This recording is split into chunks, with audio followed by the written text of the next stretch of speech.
So for this one, across from the right angle, that means that 8 is C.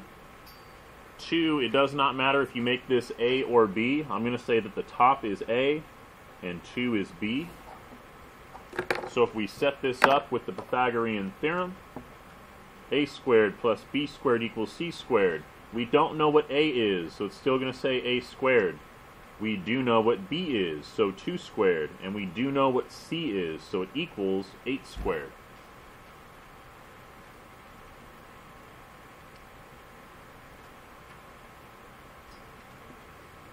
From here, we're going to go ahead and square these numbers. So A squared plus 4 equals 64. It's very important that you still have the exponent on A, otherwise you don't end up doing the right thing at the very end of the problem.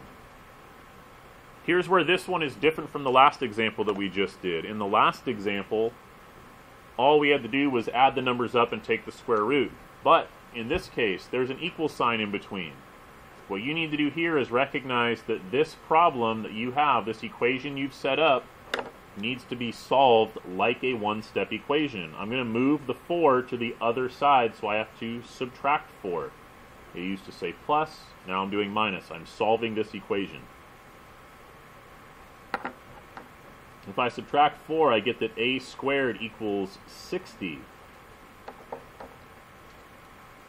Again, remember, you're not done at this point.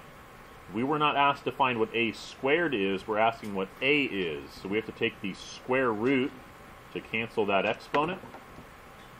So right now, A equals the square root of 60, and we have to simplify that.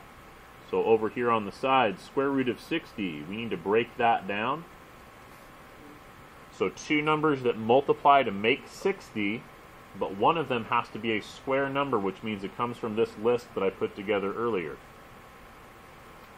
So if we go down the list, the first one that would fit is 49. That's too close. I can't fit another one. 36. I can't fit another 36. 25.